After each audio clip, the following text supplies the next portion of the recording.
What's up, everyone? Ladies and gentlemen, welcome to another edition of Pro Wrestling Talk brought to you by Blitzball Champ Gaming. I'm your host, Blitzball Champ Jason Ingram, coming at you here once again on the U to the Tube. So, New Japan Pro Wrestling's G1 Climax 31 is in the books. WWE's Crown Jewel pay-per-view is in the books. So I just wanted to make a separate video dedicated to these two events and give the final standings of the G1 Climax 31 and also go over the finals, as well as give my thoughts on the Crown Jewel pay-per-view that took place earlier today on Peacock for WWE. So let's go ahead and knock out New Japan Pro Wrestling's G1 Climax tournament. So, looking at the final standings of the G1 Climax 31. So, looking at the A block, Tetsuya Naito, of course, was at the bottom with 0 points. He had the one match with Zack Saber Jr. that he lost and suffered an ankle, I believe it was an ankle or knee injury, and had to forfeit the rest of his matches. So, tough break for Tetsuya Naito. So, he ended up finishing with a record of 0-9. Yujiro Takahashi finished with 5 points in this year's G1. Let's see, he finished with a 2,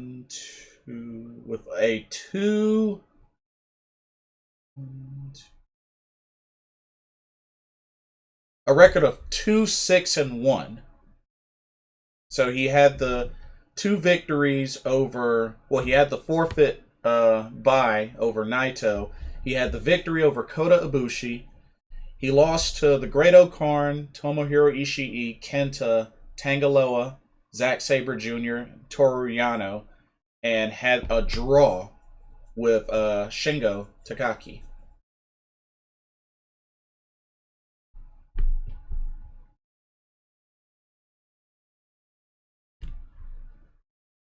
Tangaloa finished with 6 points. So Tangaloa finished with a record of 3 and 6. So he finished with a record of 3 and 6. Tangaloa had the forfeit bye over Naito.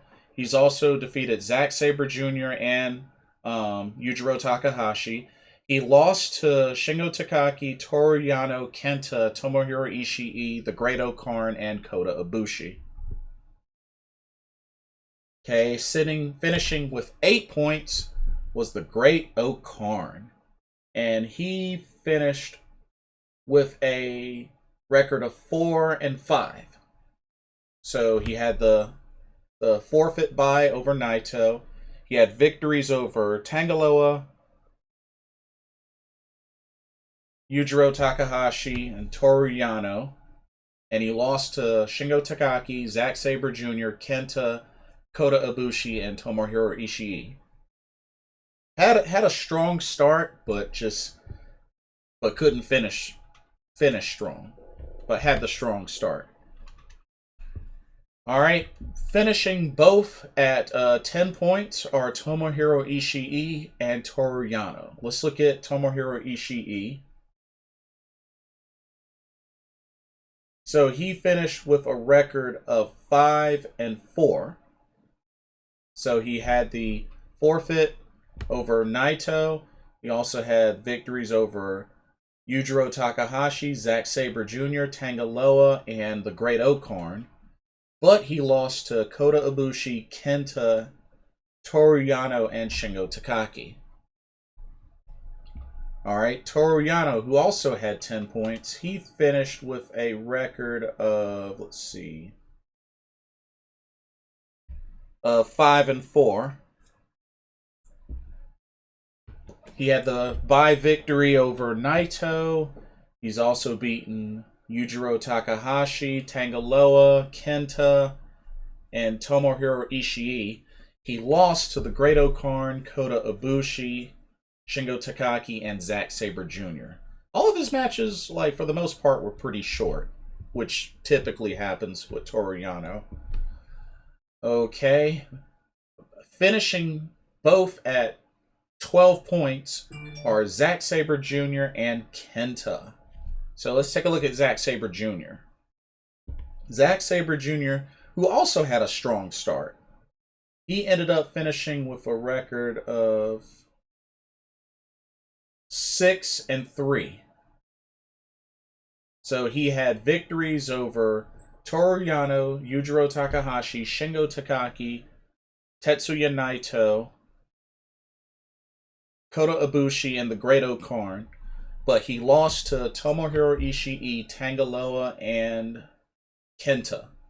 So started off strong, but overall had a pretty dang on good record.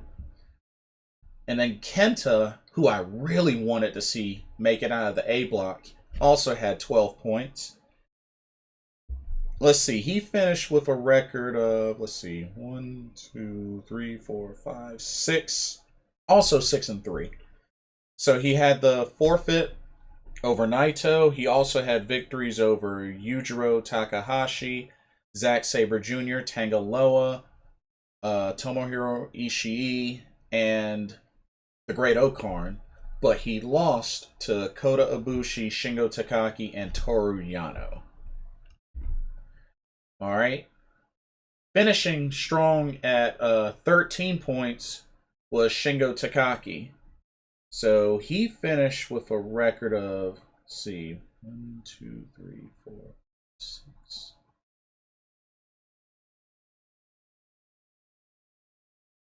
6-1-2. So he finished with a record of 6-1-2. So he got the forfeit victory over Naito. He's got victories also over Toru Yano, Tanga Loa, Kenta, Tomohiro Ishii, and the Great Okarn. And his 2 losses were against Kota Ibushi and Zack Saber Jr. And the 1 draw he had was with Yujiro Takahashi. And then, making it out of the A block and advancing to the finals was Kota Ibushi with 14 points. So, Kota Ibushi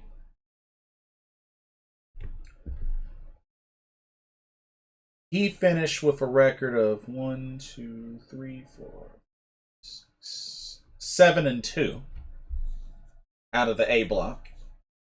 So he had the forfeit victory over Tetsuya Naito. He also had victories over Toru Yano, Shingo Takagi, Tanga Loa, Kenta, Tomohiro Ishii, and the Great Okarn. And his 2 losses were against Yujiro Takahashi and Zack Saber Jr. But yes, Kota Ibushi made it to the finals out of the A block. Let's look at the B block. So for B block, finishing with 4 points was Chase Owens. Chase Owens ended up finishing with a 2-7 record. So he had the 2 victories over Taichi and Hiroshi Tanahashi, but suffered losses to Jeff Cobb, Evil, Hiroki Goto, Kazuchika Okada, Sanada, Tamatanga, and Yoshihashi. We have a 4-way tie with 6 points. Taichi, Tamatanga, Yoshihashi, and Hiroki Goto. All 4 of these men finished with 6 points. So let's look at Taichi. Taichi finished with a record of 3-6. So he had the victories over Hiroshi Tanahashi, Sanada, and Hiroki Goto, but suffered losses to Jeff Cobb, Evil, Kazuchika Okada, Chase Owens, Tamatanga, and Yoshihashi. Let's see. Tamatanga Tama Tonga also finished with a 3-6 record. He got victories over Kazuchika Okada, Chase Owens, and Taichi. Big victory over Okada. But he lost to Jeff Cobb, Evil, Hiroki Goto, Sanada, Hiroshi Tanahashi, and Yoshihashi. Let's see. Yoshihashi also finished with a record of 3-6. He had victories over Chase Owens, Taichi, and Tama Tonga, but he lost to Jeff Cobb, Evil, Hiroki Goto, Kazuchika Okada, Sanada, and Hiroshi Tanahashi. And then Hiroki Goto, which I was really hoping would have a higher score than 6, finished also at 3-6. Had victories over Chase Owens, Tama Tonga, and Yoshihashi. He lost to Jeff Cobb, Evil, Kazuchika Okada, Sanada, Taichi, and Hiroshi Tanahashi. Okay, both of these gentlemen finished with 8 points. Sanada and Hiroshi Tanahashi. So Sanada ended up finishing with a record of 4-5. So he has victories over Hiroki Goto, Chase Owens, Tama Tonga, and Yoshihashi, but he lost to Jeff Cobb, Evil, Kazuchika Okada, Taichi, and Hiroshi Tanahashi. And then Hiroshi Tanahashi, who also had 8 points, also finished with a 4-5 record. He's got victories over Hiroki Goto, Sanada, Tama Tonga, and Yoshihashi, but he lost to Jeff Cobb, Evil, Kazuchika Okada, Chase Owens, and Taichi. Alright, finishing at 14 points was Evil. So Evil had another good run, but couldn't quite make it to the finals. But still, finished with a very impressive 7-2 record. So he got victories over Hiroki Goto, Chase Owens, Sanada, Taichi, Hiroshi Tanahashi, Tama Tonga, and Yoshihashi, but he lost to Jeff Cobb and Kazuchika Okada. But still, Evil had quite a good run, but of course, you know, Bullet Club, aka House of Torture, did a lot of interference. Let's just keep it real. Jeff Cobb and Kazuchika Okada both finished with 16 points. Jeff Cobb became the first competitor in G1 Climax history to win 8 straight matches in a row. But ultimately, he finished with a record of 8-1. He won 8 straight matches and then fell to the one that pretty much sealed the deal. So he beat Evil, Hiroki Goto, Chase Owens, Sanada, Taichi, Hiroshi Tanahashi, Tama Tonga, and Yoshihashi, but he lost to the finalists that came out of the B block, Kazuchika Okada. I was really, really bummed about this. Really bummed. And then Okada also finished 8-1.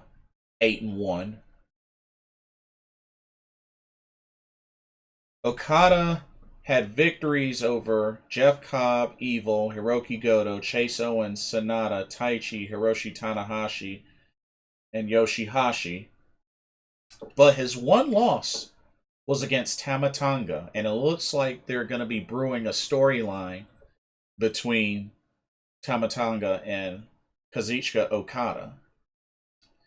So Okada makes it out of the B block to advance to the finals.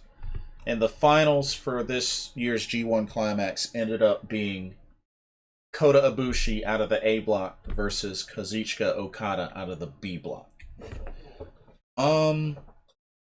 before I go into this match, I also wanted to make note that there was a special 5-minute exhibition match under UWF rules that took place at the finals, and it was Zack Saber Jr.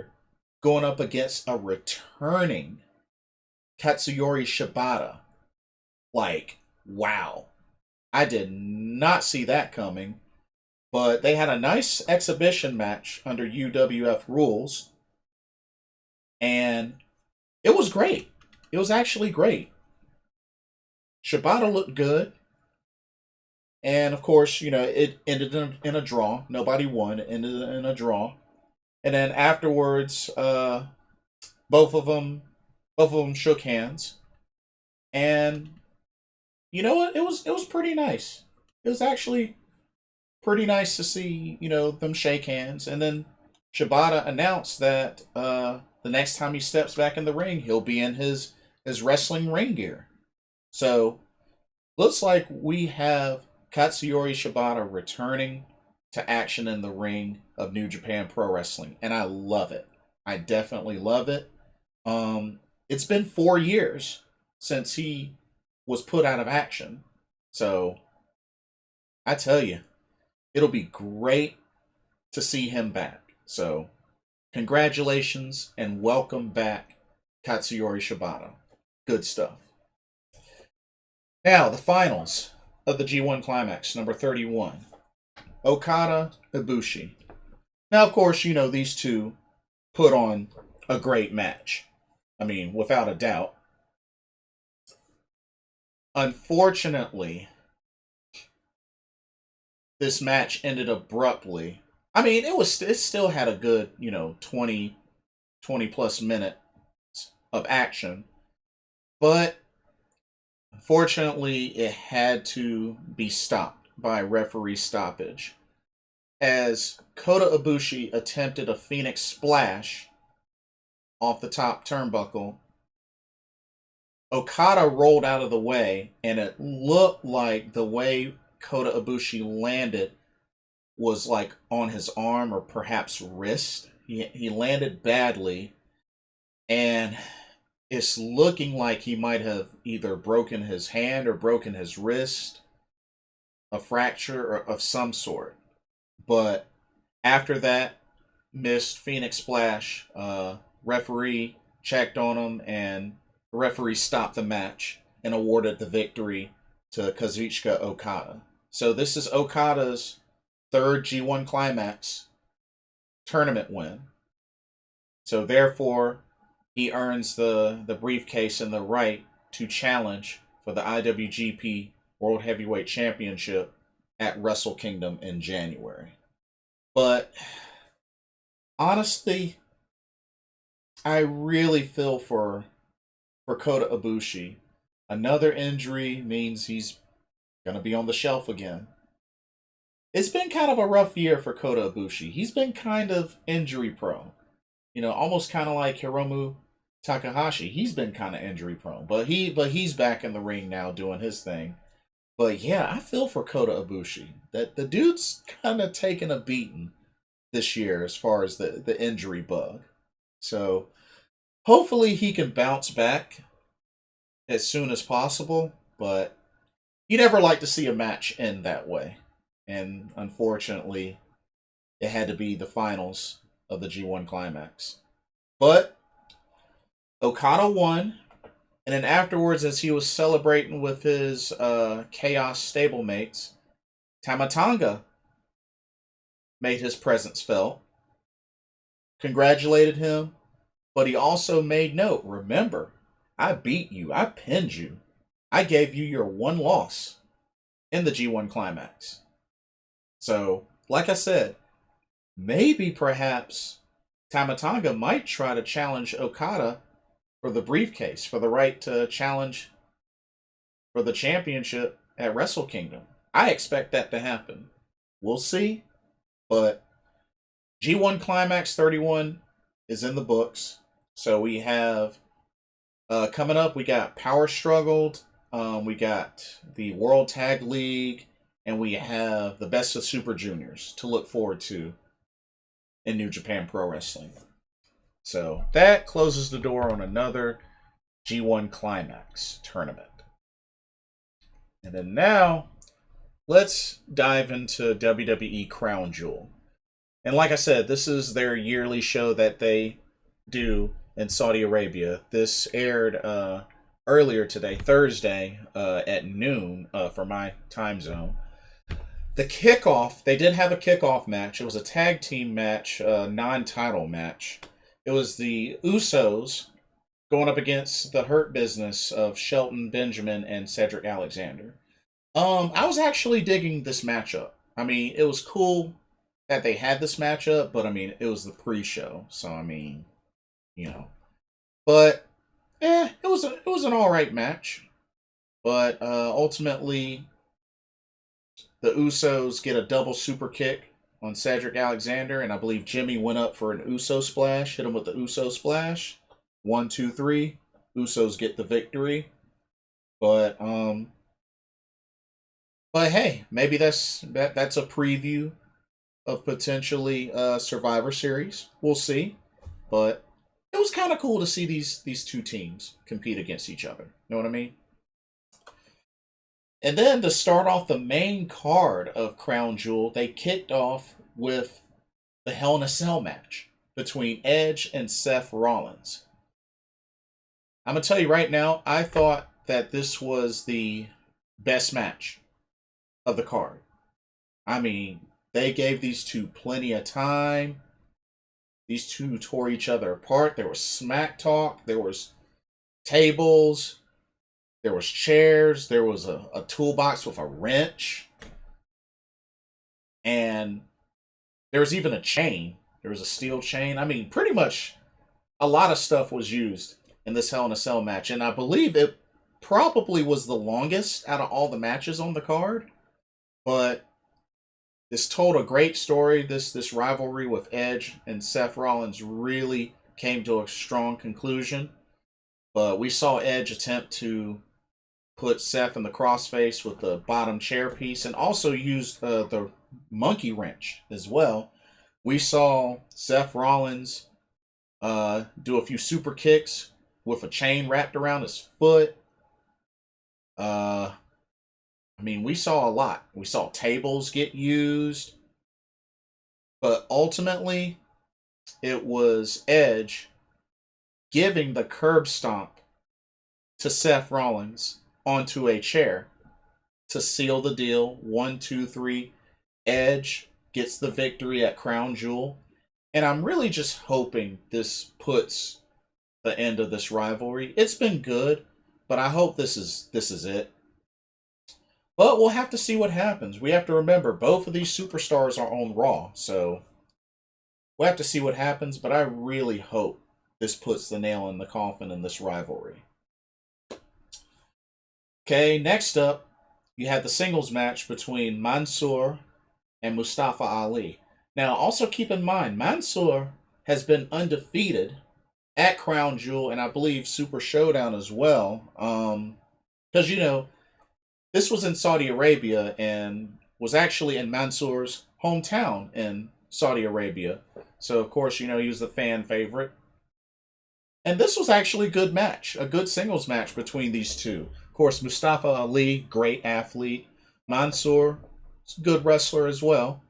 But this also told a good story, went back and forth. But ultimately, after a missed 450 splash, Mansour took advantage, did the springboard net breaker, got the 1, 2, 3, and Mansour defeats Mustafa Ali. And then, of course, Ali with the post-match attack on Mansour. And then some music played, and a man came down fully wrapped up in turban and all, came into the ring, revealed himself to be a Saudi Arabian Olympic silver medalist, Tariq Hamideh. I don't know if I said that correctly. Please forgive me if I misquoted that. But yeah, apparently this man is a silver medalist in the Tokyo Olympics, and this was in karate. And he laid out Mustafa Ali with a kick to the head. It was like a roundhouse kick to the head. But yeah, and pretty much helped up Mansour. They celebrated together. So, fellow Saudi Arabians right there. So, yeah, that was pretty interesting because I was thinking, I was like, is that R-Truth in that turban or something? I didn't know who it was. And then when he revealed himself, I mean, I still didn't know who it was, but it was like, oh, okay. They explained silver medalist, Tokyo Olympic Games. I was just like, oh, okay. It's somebody that they know. So, hey. Next up, we had the Raw Tag Team titles defended as RK Bro went up against the challengers of AJ Styles and Omos. Honestly, I didn't really care that much about this match because, I mean, like I said, you know how I feel about AJ Styles and Omos as a tag team. It was pretty entertaining to see Riddle enter into the arena on a camel going down the ramp, so I thought that was pretty interesting. But overall, I mean, it was an alright match, just not a match I was that invested in.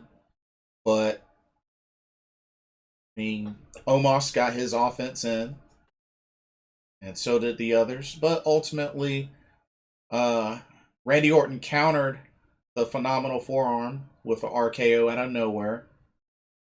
And then Riddle finished off AJ Styles with a floating bro.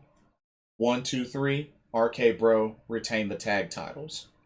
So, not surprised that happened, but it wasn't really a match that I was invested in. So, congrats to them. And then we had the finals of the Queen's Crown tournament, which you had Selena Vega versus Dewdrop. Now, Selena Vega, she's beaten Toni Storm and Carmella to make it to the finals.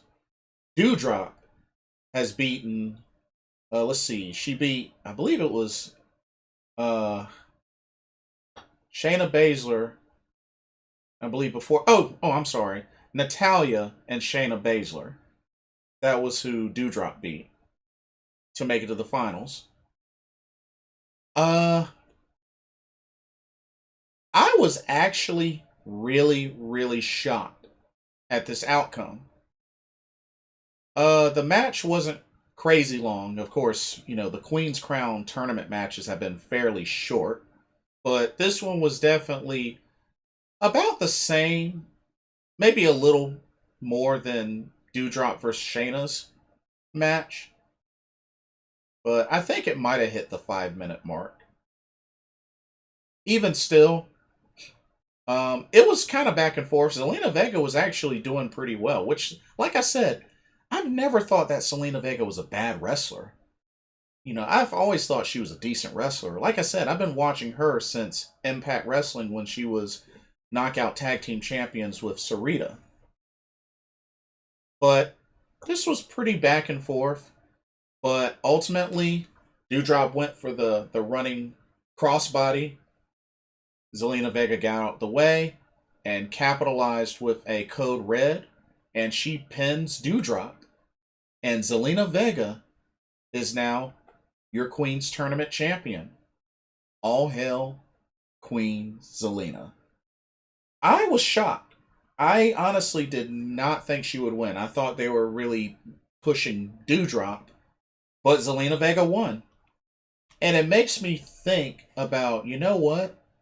This is probably another way WWE is making up for that whole situation that went down with the Twitch and the unionization and all that. And then, how they let her go and then they brought her back. So this is probably to make up for that and, give her something.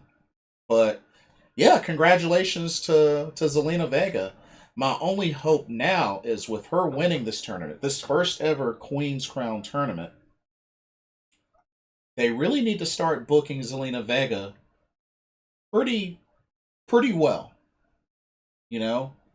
I'm not saying she has to become a champion immediately, but with her being Queen Zelina now, they gotta book her strong. They gotta book her to get some victories and to look legitimate. Because I mean, you got to look at the path she went through. She beat Tony Storm, a great wrestler, Carmella, who has gotten better, and Dewdrop, who's a world class athlete. So it's kind of a big deal. Just saying, it's kind of a big deal. Next up, we had the no holds barred match, Falls Count Anywhere between Goldberg and Bobby Lashley. Another match wasn't really invested in, but I figured Goldberg was gonna win.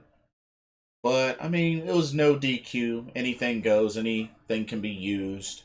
There was even a segment with a chair placed around Goldberg's knee, and Lashley like stomping on it. I mean, we saw Goldberg hit the spear and hit a jackhammer, but didn't pin him. Wanted to inflict more damage to him. So everything kind of spilled outside the ring. He speared him through a barricade. And ultimately, as they were going up the rampway, the Hurt Business came out to back up Bobby Lashley, and all three of them had kendo sticks. Of course, Shelton and Cedric charged at Goldberg, got taken out, one after the other, and then pretty much Goldberg finished off Lashley, speared him off the ramp onto a table, and got the 1-2-3. Goldberg is the victorious one. Like I said, not surprised at the outcome. I figured Goldberg was going to get revenge for his son, but this was a longer than normal Goldberg match, so I got to give them credit on that. This was a longer than normal Goldberg match. So don't know when we'll see Goldberg again. Probably won't be anytime soon. So yeah, he did this match. He got his big payday at Crown Jewel. So hey. And then we had the King of the Ring tournament finals. We had Finn Balor versus Xavier Woods. So Finn Balor, his path, let's see, he beat Cesaro and he beat Sami Zayn to make it to the finals. Xavier Woods, he beat Ricochet and Jinder Mahal to make it to the finals. This was a good match, definitely back and forth. I like both these guys. I really wanted Finn Balor to win, but sure enough, Xavier Woods actually ended up getting the victory. Was able to get the springboard or the top rope springboard elbow drop, and was able to put away Finn Balor for the 1-2-3. And Xavier Woods is your 2021 King of the Ring tournament winner. All hail King Xavier. You know what's really interesting about this? This is the first time in like about 20 or so years that a face has won the King of the Ring. You have to look at the history of the King of the Ring. 9 times out of 10, a heel wins King of the Ring. Not that many faces, very few faces have won the King of the Ring. So, I thought that was interesting. And you know something? With Xavier Woods being part of the New Day, I mean, this is pretty much his first big major accomplishment in the WWE. So it makes me wonder, are they going to start booking him more as a single star? I mean, after all, his time at NXT, he was a singles wrestler. So we'll have to see what happens with that. But I mean, you got Big E as WWE champion. I mean, Kofi Kingston, the former WWE champion, the whole Kofi Mania was huge. And now you have Xavier Woods as King of the Ring. So this is Xavier Woods' big break of the New Day. So I gotta give him credit. I didn't expect that, but I'm happy that it went that way.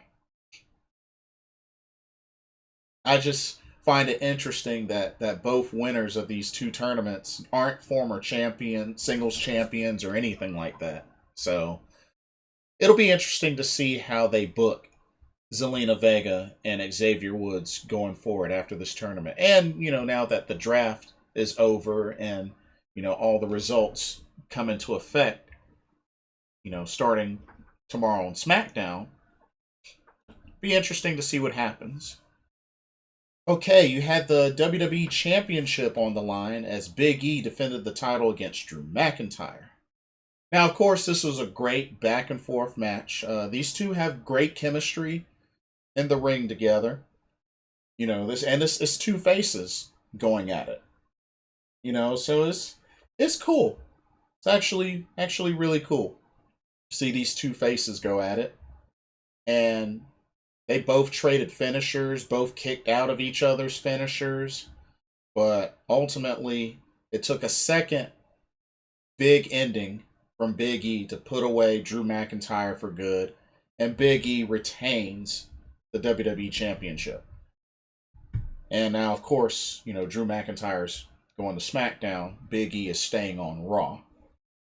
But, it'll be interesting to see who's going to be next in line to challenge Big E for his title. Because, beating Drew McIntyre, that's a big deal. That's a big deal. So we'll have to see what happens next, who they might put in the title picture. All right, we had the SmackDown Women's Triple Threat Championship match for the SmackDown Women's title. You had Becky Lynch defending against both Bianca Belair and Sasha Banks. While this was a great match between these three ladies, a lot of great spots, a lot of cool moments, Becky Lynch got a roll up with her hands on the ropes, rolled up Sasha. And this was after she had been laid out with the KOD by Bianca Belair, and was able to pull off the roll up victory and retain the SmackDown Women's Championship. So with that happening, it's pretty much inevitable with Charlotte Flair keeping the Raw Women's title from this past Raw despite the DQ finish, and Becky Lynch defending her title here at Crown Jewel, SmackDown Women's title. It sounds like they're pretty much gonna do a title trade, just like how they did with the Street Profits and the New Day last year. It's dumb. It's royally dumb. It really would have made a lot more sense if Bianca won the Raw's title and Sasha won the SmackDown title. I mean, because Sasha's staying on SmackDown and Bianca's going to be on Raw, So, but yeah, it looks like they're just going to switch title belts. It's dumb, but it's something that they've done before. So, yeah. And then the main event was the Universal Championship match as Roman Reigns defended against Brock Lesnar. Now, there were a few times at the end of this match where they botched Roman Reigns' music, which I think they made that botch like 2 or 3 times. It was kind of ridiculous. But with the match, I mean, it went just like I thought it was going to go. I mean, we saw Superman punches, we saw Suplex City, we saw spears, we saw F5s, both kicking out of each other's finishers. Brock hit another F5 but took out referee Charles Robinson, and then he picked him up like a suitcase, like it was nothing, to try to revive him. And then you had a segment where both Roman Reigns and Brock Lesnar were down on the mat, and there was a big space in the middle, and they were both reaching for Paul Heyman. Paul Heyman slides in the Universal Championship in between the two, and is like, look, I ain't trying to get involved. This is not what I wanted it to come down to. So he just slid it in between. And then Brock and Roman were playing tug of war with the title. Brock got it and then ate a double super kick from the Usos, the interfering Usos. And then Roman Reigns took the title, hit Brock Lesnar with it, got the cover, 1, 2, 3, and Roman Reigns retains the Universal Championship, which I figured was going to happen. So, no title changes at Crown Jewel this year. But you know something, y'all? I gotta be honest. I'm usually not big into Crown Jewel, especially the last couple of shows. But I have to say, this Crown Jewel pay-per-view this year was actually a pretty dang on decent pay-per-view. I was shocked. The matches were mostly good. Honestly, this was better than some of the other, like, regular pay-per-views that we have. I mean, shoot. This versus SummerSlam this year is actually a fair argument. It's a fair argument. But, yeah, Crown Jewel was actually pretty good. It's kind of sad in a way because you wouldn't think it would be competition or any better than the Big Four.